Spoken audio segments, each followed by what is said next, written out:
एक जंगल में बहुत से जानवर रहते थे। उसमें हाथियों का एक झुंड था। इसी झुंड की सरदार एक हथिनी थी जिसका नाम मालिनी था। वह काफी समझदार और नेक दिल थी। अपने झुंड के सभी छोटे बड़े सदस्यों का ध्यान रखती थी। झुंड जब भी खाने या पानी की तलाश में जाता, मालिनी सबसे आगे चलती थी। शिकारियों द्वारा बनाए गए गड्ढों जो कि उन्होंने छिपाए होते हैं, मालिनी दूर से ही भांप लेती थी। वह रास्ता बदलकर अपने झुंड को बचाती थी।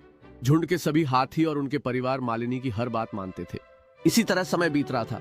कुछ समय बाद मालिनी हाथी ने एक बच्चे को जन्म दिया, जिसे देखकर सभी झुंड के सदस्य आश्चर्यचकित रह गए।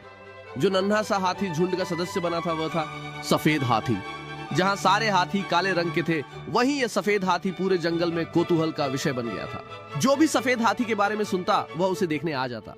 लेकिन मालिनी इस सबसे खुश नहीं थी। मालिनी की सहेली पूनम हथिनी ने जब मालिनी से इसका कारण पूछा तो मालिनी ने कहा, बहन तुम नहीं जानती, अनगिनत हाथियों में बड़े नसीब से एक सफेद हाथी पैदा होता है। जितना इस बच्चे के बारे में सबको पता लगेगा, उतना ही इसकी जान को खतरा बढ़ जाएगा।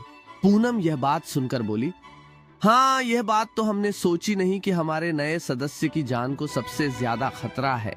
शिकारियों को अगर इसके बारे में पता लग गया तो वे इसे किसी भी कीमत पर उठाकर ले जाएंगे। मालिनी ने कहा, हाँ मैं इसी बात से चिंतित हूँ। पूनम ने कहा, बहन चिंता मत करो, तुमने हमारे पूरे झुंड की सालों से रक्षा की है। कई बार अपनी जान पर खेलकर भी तुमने हमें मुसीबत में पड़ने से बचाया है। अब झुंड की जिम्मेदारी है तुम्हारे बच्चे की रक्षा करने की। पूनम ने पूरे झुंड को एकत्रित किया और कहा, आज से हमारा पूरा झुंड मालिनी के बच्चे की रक्षा करेगा। उसको शिकारियों से बचाने के लिए हमें अपने प्राण भी देने पड़े तो भी हम पीछे नहीं हटेंगे।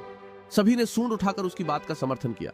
अगले दिन से जब भी झुंड खाना लाने या पानी की तलाश में जाता, 4 हाथी नन्हे सफेद हाथी की रक्षा के लिए रुक जाते थे और बाकी सदस्य उनका भी खाना और सूंड में पानी भरकर लाते थे।